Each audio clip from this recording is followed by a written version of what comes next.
Welcome to the Defender podcast, where facts matter. I'm your co-host, Miss Dolly, and I have with me Sarah Edmiston. We are so excited to be here for our first podcast. And a little disclaimer, what we say in the show may not always align with the thoughts, ideals, and beliefs of the Ballot Defenders and any other organizations that we may or may not collectively work for. And I'm saying that because this is being recorded, stream of consciousness, and we may or may not say things that may or may not align with other people's beliefs or organizations' beliefs.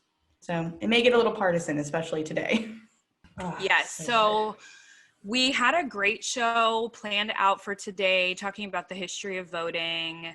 Of course, we got some news on Friday, some sad news that Ruth Bader Ginsburg had passed.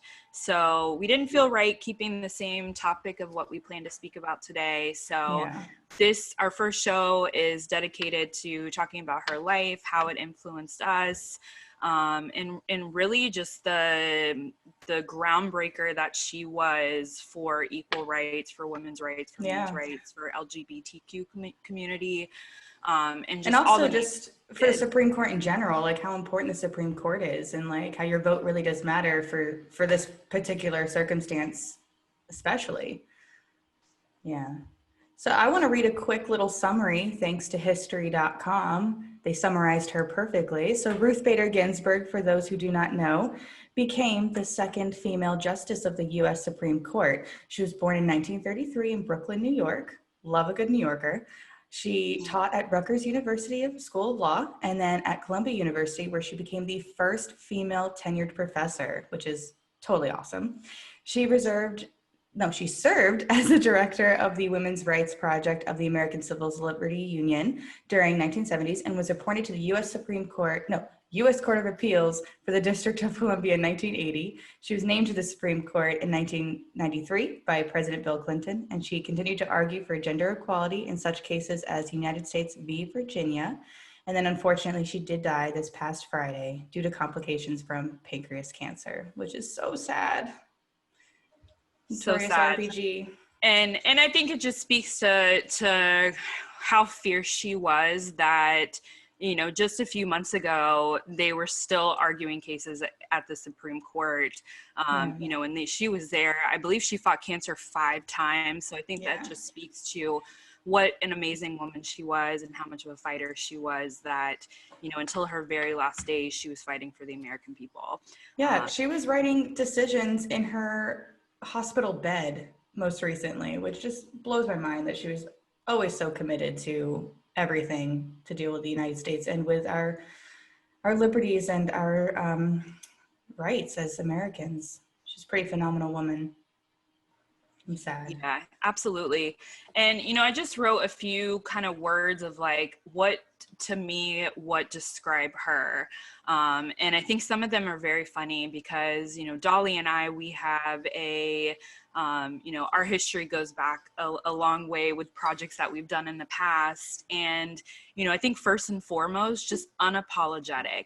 And, you know, that's something in our past projects that we've done together is that we've always strived to be who we are, to speak our mind, to have a vision, and not really care what anybody has to say or think. You know, I also think she was groundbreaking. She was a trailblazer. Before she was ever on the Supreme Court, I mean, she was fighting cases at the Supreme Court level back in the 70s that completely changed everything for equal rights. And they've been used to this day for dozens and dozens of cases for men and women, for the LGBTQ community, having equal rights. She was unwavering, like she stuck to her ideas and her beliefs. And even if it was an unpopular opinion, you know, she stood her ground. And you know, fierce. She was a badass. And, you know, I think it's very funny that she got the nickname Notorious RBG because she owned it. And, you know, at that time, she really became like this social icon just for, you know, being the woman that she was and being fierce. And And, you know, she's really an inspiration to me. And I think everyone in this country owes her a huge debt of gratitude for, you know, the vision that she had, you know, thinking about the time that she was coming up in, you know, and practicing law, to have the foresight that she did, you know, to really lay the groundwork for the equal rights that we have today. Yeah, and even speaking on that, like she was way ahead of her time, obviously. Like she was doing all these things before it was even socially acceptable for women to even be out of the house and doing things. So, I mean, what I really admire about RBG was not just, of course, the amazing things that she has done in the courtroom and like with her decisions and all of her amazing arguments. It's this just the tenacity and, like you said, laying the groundwork for young girls all over the world to see that you can be powerful and you can be something and you can get to the top just based off of being. And you deserve a seat at the Yeah, table.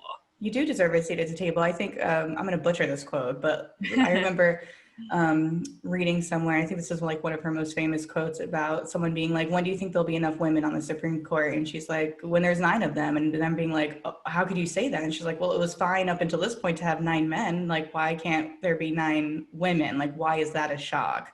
And it's so Right. true. Like that's the kind of, it's the kind of thing that I want girls everywhere to remember. Like, we don't deserve just a seat. Like, our voices matter, and we shouldn't be checking off boxes in terms of like, oh, well, one woman is here and we're good. Like, no, there needs to be more voices. There needs to be more powerful women getting out there and fighting, because we are a little bit more than half the population now. Like, we are the majority. Absolutely. And, So, you know, there's a great documentary that I absolutely love. It's called Misrepresentation. yes. And it takes a look at the way that women are portrayed in media, and even, you know, in corporate America, and how women are treated. And, you know, they did this study where they talked to young girls and asked them, you know, at a very young age, like maybe 6 or 7, like, what do you want to be when you grow up?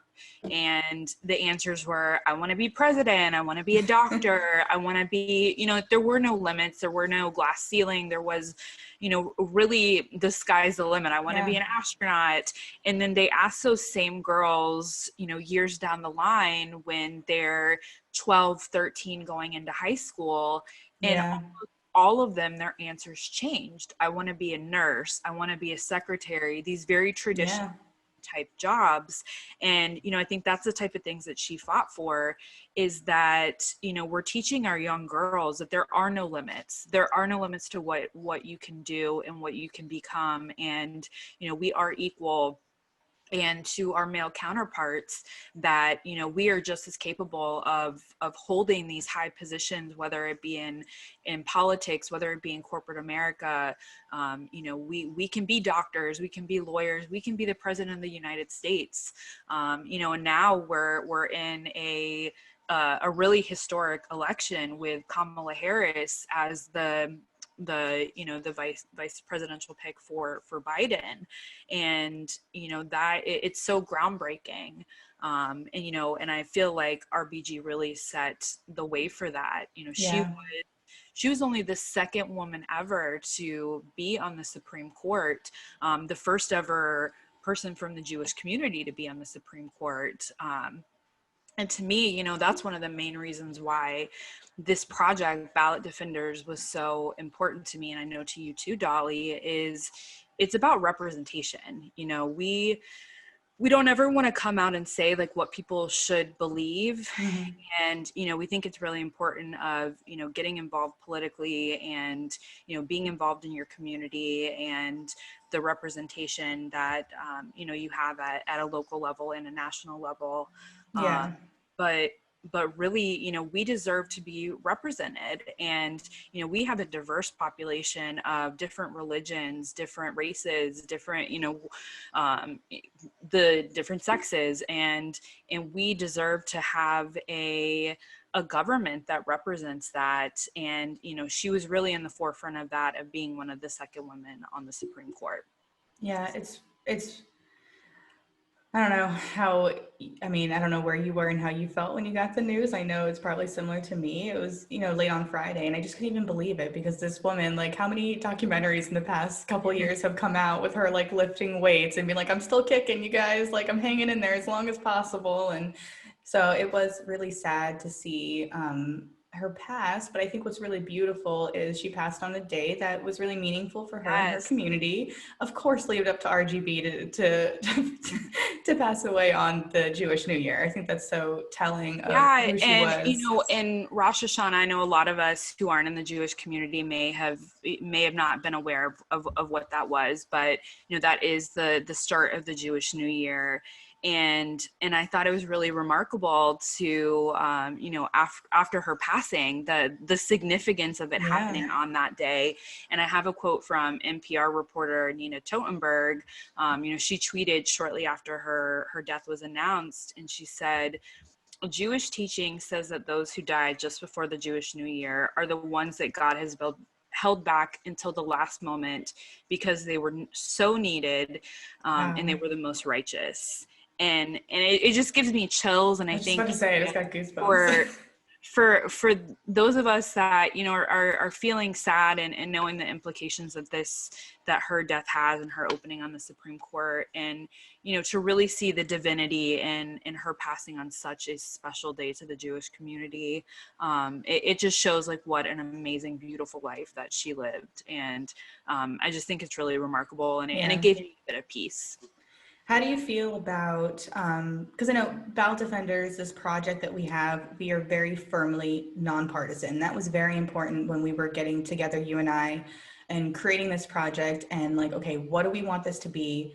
How do we want to present this to Florida and to the rest of the world? And it was very important that we remained nonpartisan because it is about the facts. Like we didn't want, like you said, to push any agendas or anything like that. Like we wanted to research, we wanted to provide information for people and to perform their civic duties of voting, right? And voting in an educated way. But how did you feel seeing so quickly how the more conservative side of the parties jumped on her passing? Like, how did you feel about that and their response to that, knowing that she was such a trailblazer? To me, it was disappointing. She dedicated her entire life to fighting, not for herself, but fighting for us, fighting for our country. And, we talk about her time in the Supreme Court. She served almost 30 years on the Supreme Court. But her, in the legal world and working with the ACLU, I mean, this goes back to the 60s and 70s. Yeah. She dedicated her entire life to the Constitution, to law, and, to not take a moment and, really give her the credit that she deserves. And I know President Trump did put out a statement, and I think he did. He gave her, the admiration that she deserves for a remarkable life. But to be so quickly to talk about what they're going to do with her open Supreme Court spot, It's and it hadn't cruel. even been an hour. Yeah. I think it just speaks so much to the divisiveness right now, and just really the political ugliness that we Yeah. have. That somebody who did so much, that to not take a moment to really reflect on her life and reflect what she did for so many people, and be so quickly to make it political.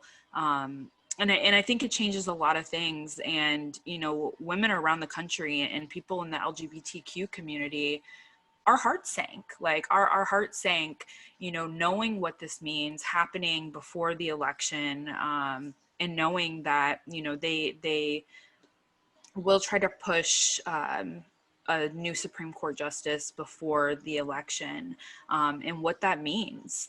Yeah. The every single marriage equality case that went to the Supreme Court, it was voted 5-4. Yeah. So without her being on the Supreme Court and being replaced with a more conservative judge, that means that all of those cases that, you know, got us to where we are today, where people in the LGBTQ community can get married and have equal rights, that all of that could not happen here in 2020 to this day, because we don't have a balanced Supreme Court. And I think balance is key.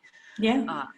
And I think you bring up a really amazing point, and this is something that I know that you and I have been trying to communicate to people. It's not that, I mean, you know me, I've been very like a huge avid third party independent advocate for my entire adult life. Ever since the moment I could vote, I've been very vocal about, you know, there should be a middle place. Like our country was not built to have this so severe partisan situation that we have happening right now. But I mean, with the passing of RBG, this is an amazing example of the power that the president does have. Like probably the only real power that the president has other than hitting a button for nuclear war, it's that this person, he or she will be able to appoint someone to the Supreme Court for life, and that person will determine affect the entire generations. Like our children's children will be affected by whatever this new person that's put in RBG's place, whatever this person decides,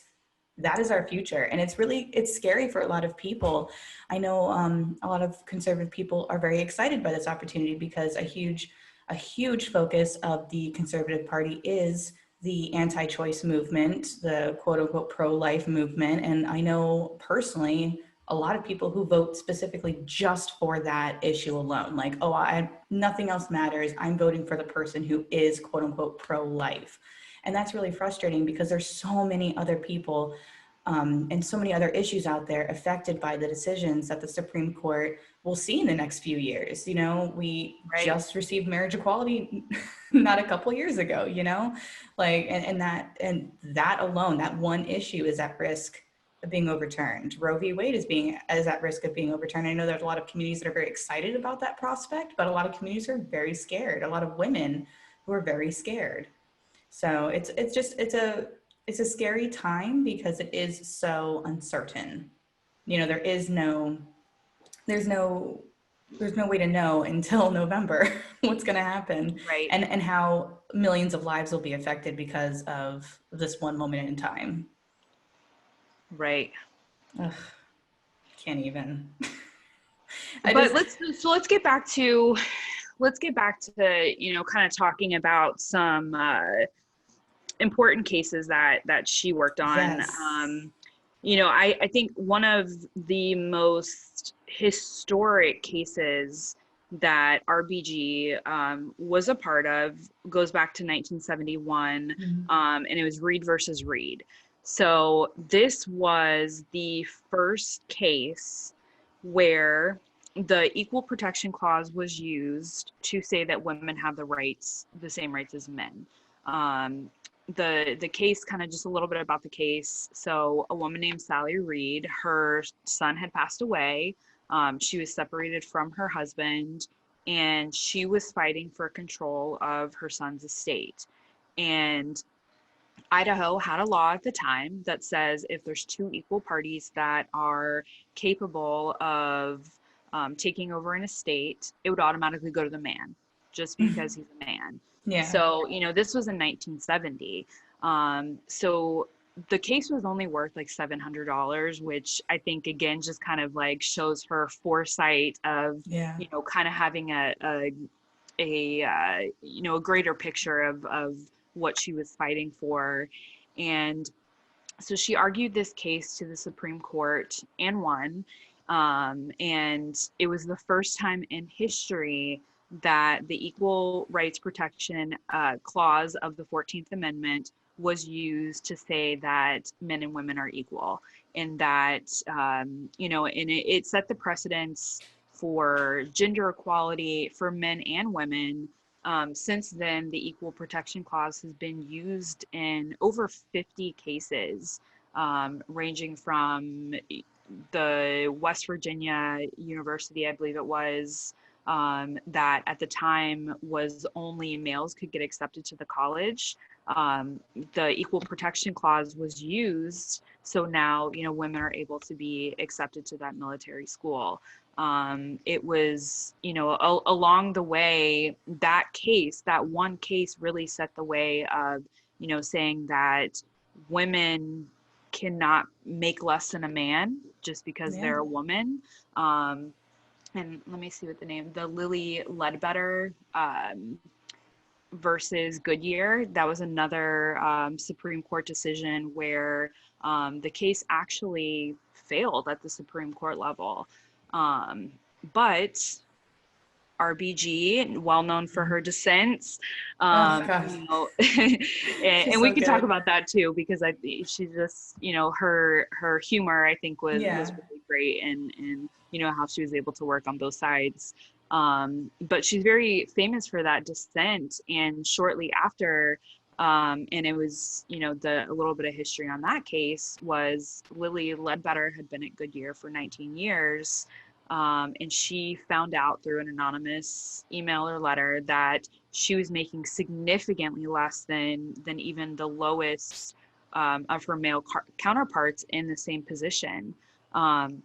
So that case was argued at the Supreme Court level, and it was struck down because of the statute of limitation. So in her dissent, she really she kind of spoke out against the decision that was made. And shortly after, Congress passed the Lilly Ledbetter Act that extended the statute of limitations, which then would have given, if that case was tried again, would have given her the rights to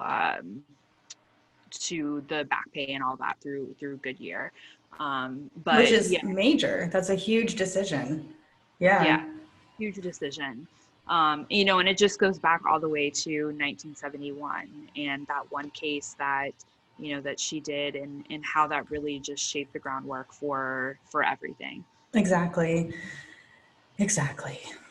I'm just so depressed today.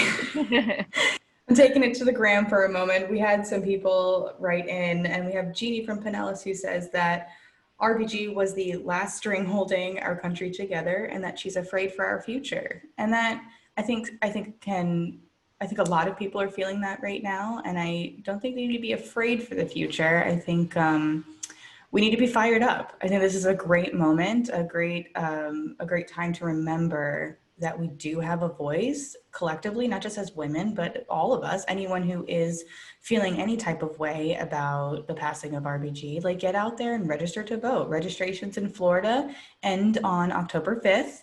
So it's the 20th right now that we're filming. So get out there, register to vote, because however you feel about this situation, your vote could change history, could change your children's lives. So it depends on like how you feel and what is important to you. So, and that's a nonpartisan thing, right? Register to vote because everyone should be voting. Lots of people have fought for this opportunity. So get out there and vote. Yeah, Jeannie from Pinellas. absolutely. And I think there's a study that says something like 62% of the people who aren't registered to vote aren't registered because they've never been Mhm. asked. So I think the other side of it, like, you're registered, great. Yes. Now go ask your friends. Go talk to your Yes. friends. Like, go talk to the people that you're connected to. Send out text messages, and you can create something very simple like, hey, the registration deadline is Yeah. coming. Like, are you registered? And send that out quickly, whether through Facebook or Instagram or through just shooting out a text message to the people that because you could make the difference of You somebody could. registering or not. Or even just start the dialogue, because I think a lot of Yeah. people they feel like their vote doesn't matter, and they feel frustrated with our government. And sometimes it only takes one person to be able to have that conversation and have that dialogue to to really change people's hearts and mind, and understand that their vote does matter. Yeah, I think what's super important is because I know a lot of people who are like on the fence right now about voting. Like they feel like beat down, right? Like we've been in this position so many times now, and like this is why they're saying, oh, my vote doesn't matter because it like doesn't. And I'm like, but that's not true. Like you're not even registered to vote.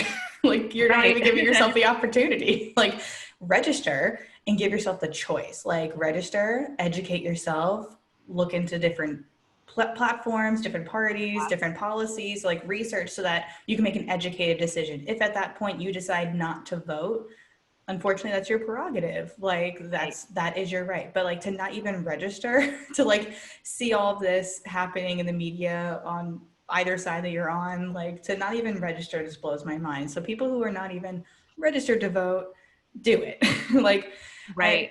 I remember working, oh my God, I must have been like 19 at the time. I was working in a home health care office, and this woman, oh my God, we were talking about voting, and she said, I'm not registered to vote because I don't want to be selected for jury duty.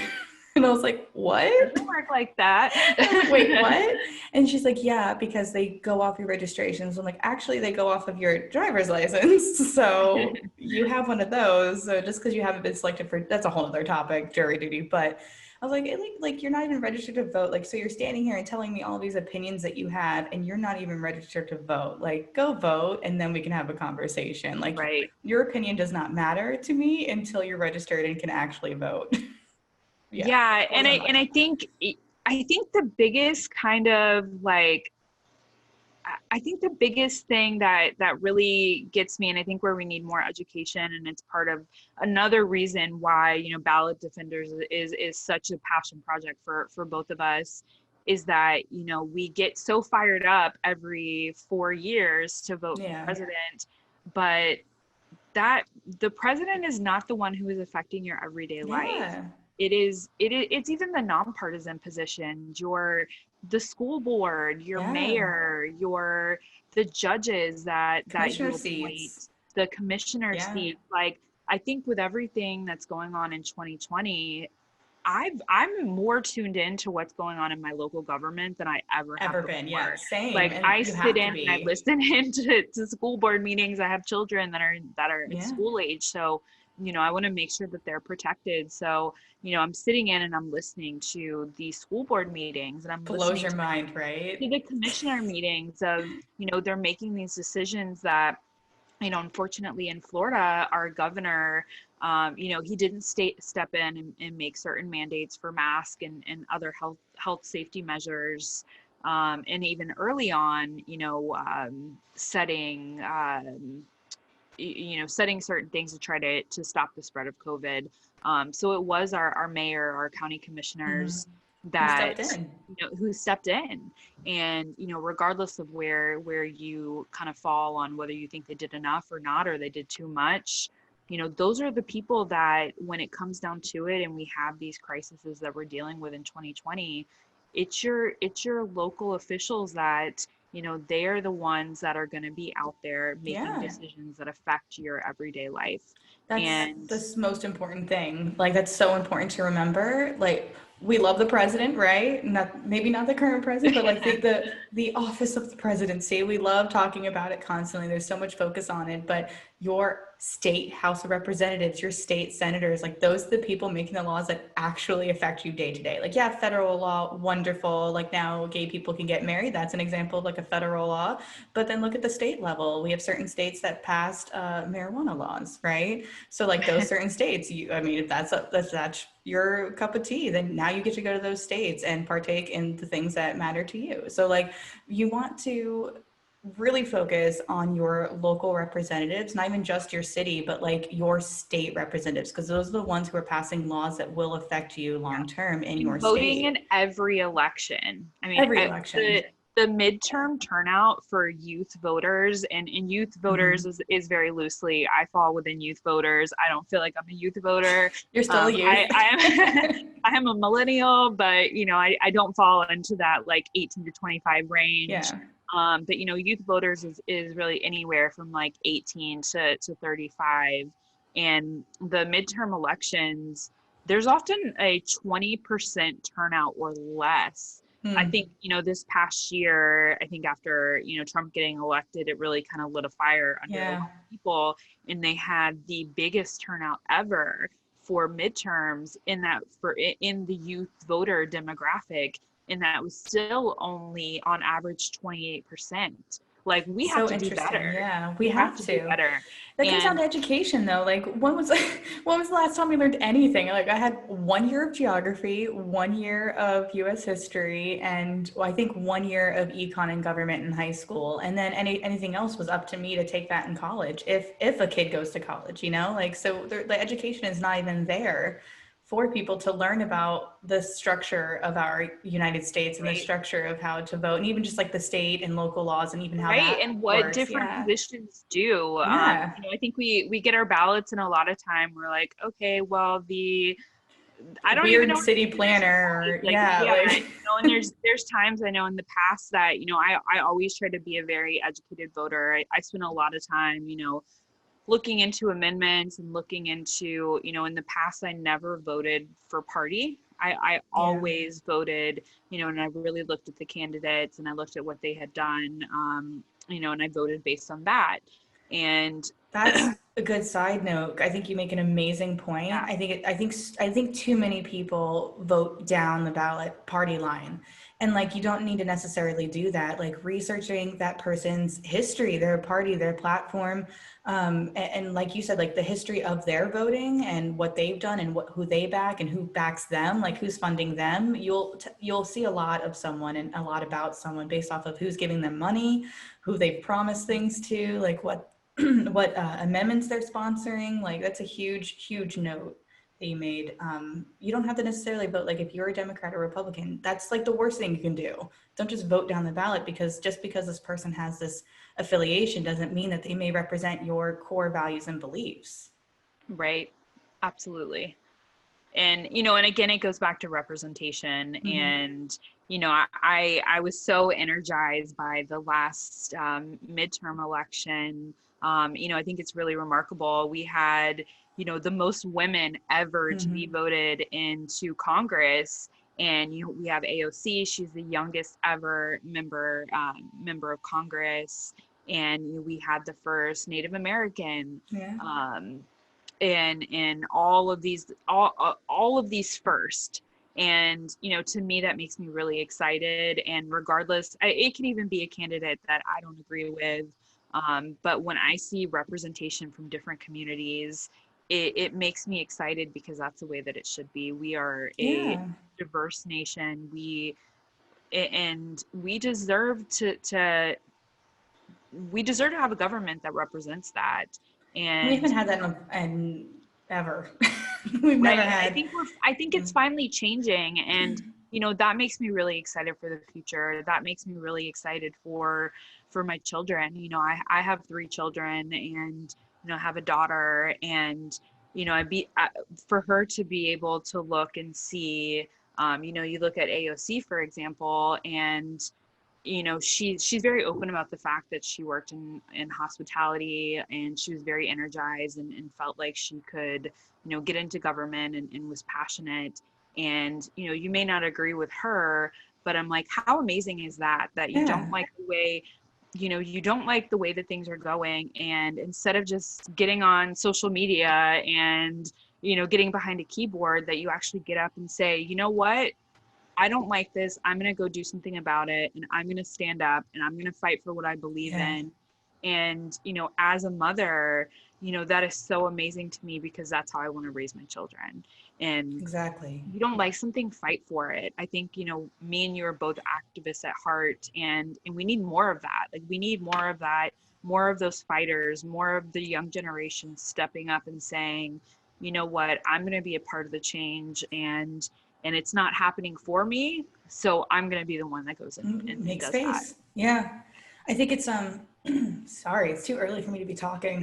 I think what's really telling is using AOC as an example. I think that you bring up a really great point again that when, first of all, she ran against an incumbent that had been in the position for what 20 something years, and her community was not happy with what that Democratic candidate was doing in the House. And so I think, like you said, it was so incredibly powerful and really just cool to see a young person just be like, no, I don't like this. I'm just gonna do something super uncomfortable and really difficult and put my life out there and just be criticized constantly to make that change. And now we do have a young voice in the Congress. And I think that I wish, like you said, I wish more people would have that tenacity, much like RBG had. I think that a lot of people have gotten quite complacent with the system and the way that things just run, like we just kind of go about our days. And it is what it is. Yeah, and it's not though. Like we are the majority. Like people who have a voice, like the passion, like it is the majority. We're just not doing things, And I remember after she was elected, like my mom, like being like upset by that, and I'm like, why? And she was just like, what? Because her age? Because and she's not qualified. Well, why are none of the nobody and who's qualified? Like, what makes you qualified? We're American citizens who have a voice, who have opinions, and she's educated. Like she was making her sound like just that because she was working in hospitality or because she was young, she couldn't have a proper voice for her constituents or for the American people as a whole. And I think that's so dangerous because all of Congress is predominantly older white males. Old white males.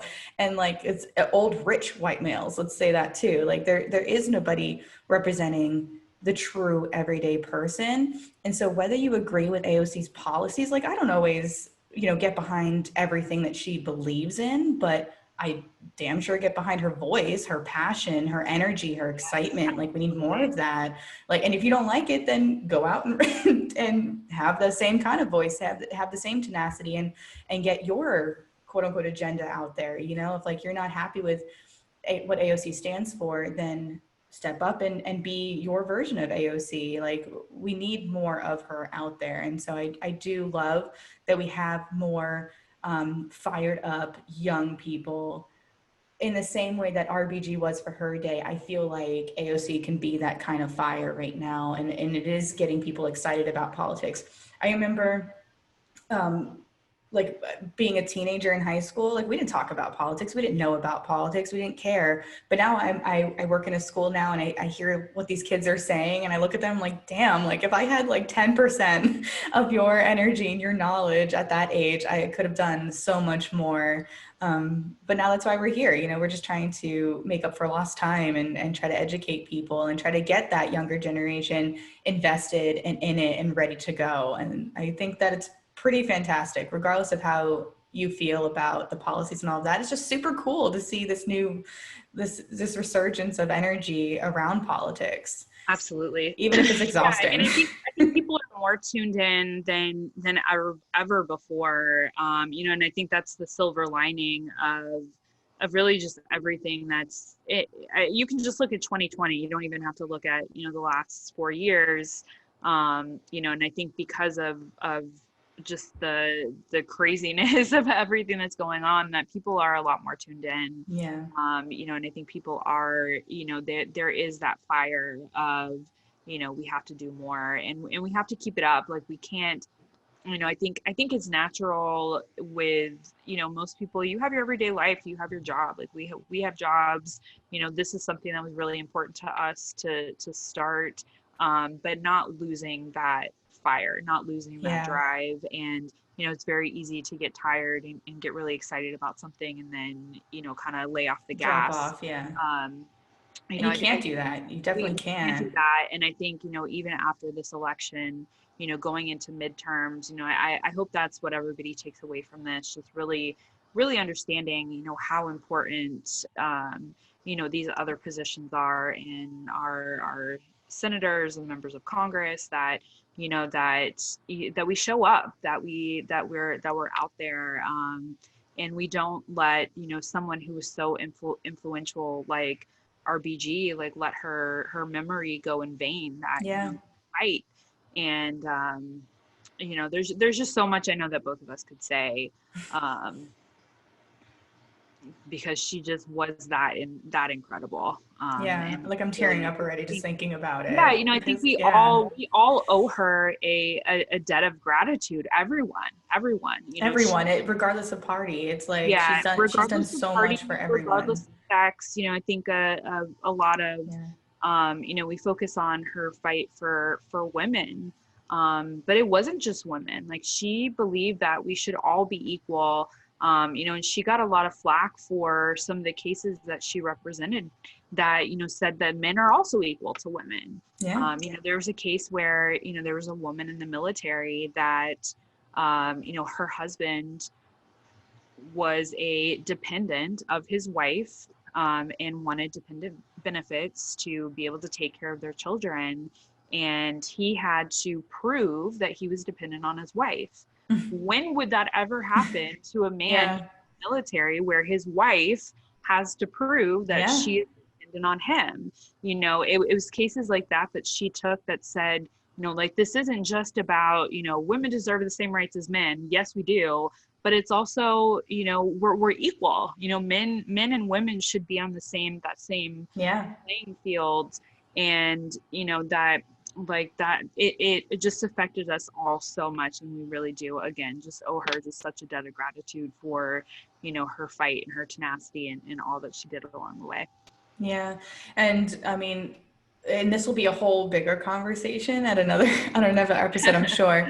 But even just referencing right now the Equal Rights Amendment and how influential she was in that department, and how we to this day still don't have the ERA ratified and part of our Constitution. This is something that was happening during the Yes. 70s and in the 80s, and like all these women fighting so hard to try to get these states to ratify the ERA so that it becomes part of the Constitution. Right now we have these amazing decisions by the Supreme Court justices and these great cases to go off of. But at the end of the day, it is not in the Constitution that women are equal to men, which is bonkers, absolutely bonkers, that we in the Constitution are still not constitutionally protected. Yeah, they took a clause that's part of the 14th Amendment and made it this box for, to kind of set this precedent. But yeah, it does not explicitly say in our Constitution that, men and women are equal and should be treated as such.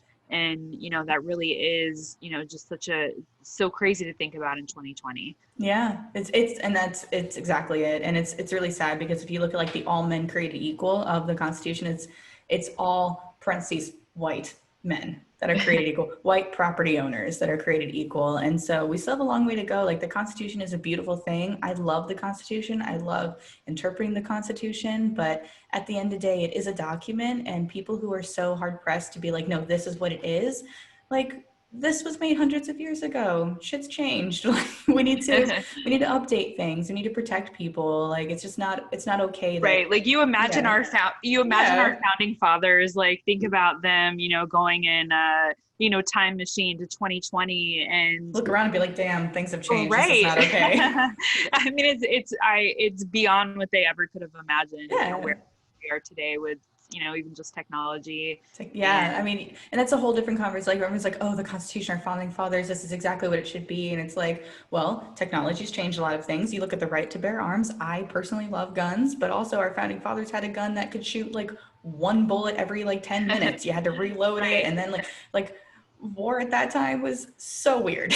So like we had a disagreement and we would go out and have a duel. Like you just shoot each other. So like that's just a whole different time. let's like pick things up. Let's be a little bit activists for change. Let's try to move with the times a little bit. Like, yeah, we can take this amazing blueprint that was created for our country, because it truly is an amazing blueprint for our country, but we need to update it to fit the needs of the people that are in America today. Like who are we now?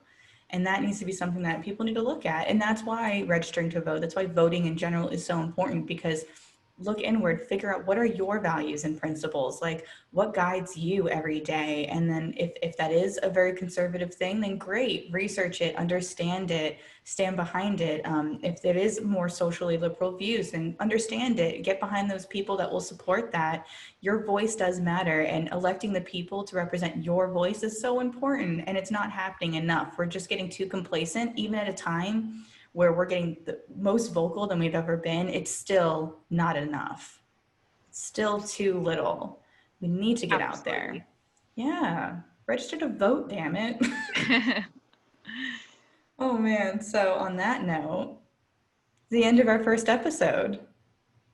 We made it through. It was a little morose at points. Yeah, but we're like we said at the beginning, this was not our idea for our first podcast, but you know, it didn't feel right to talk about, you Yeah. know, anything else with the passing of RBG, and we wanted to make sure that we you know, took some time just to talk about her and just talk about what a remarkable woman that she was, Yeah. and what she meant to us, and what she did for our country. And you know, we're excited to keep talking about history, and trying to make it fun, and talking about voting, and really Yes. trying to, you know, my main goal is to inspire. I hope that, you know, by us creating ballot defenders, that, you know, we can create our little defender army of people who are out there that are passionate about voting and passionate about our country. And you know, that really is our goal. So Yeah. if you have questions for us, contact us at Yeah.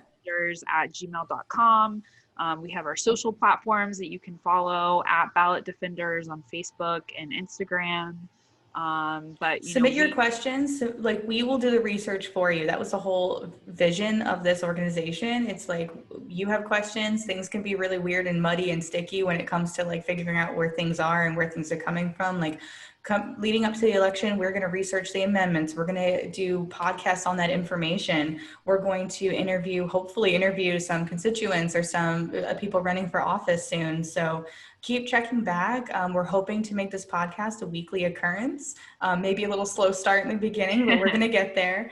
But especially leading up to the actual election, check our Facebook page, check our Instagram, because we're going to be posting so much regarding the amendments, what's on the Florida ballot, who's important running for deadline. office, deadlines, the biggest thing. And if you need help registering, or you need help getting other people registered, or you just want to participate in general, like reach out to us and let us know, because we are trying, like Sarah said, to build that army of educated, passionate people, regardless of how you feel about politics or where you stand. Like, we all need to come together to do the best we can to move this country forward. So thanks for joining us today. Absolutely. Thanks for joining us.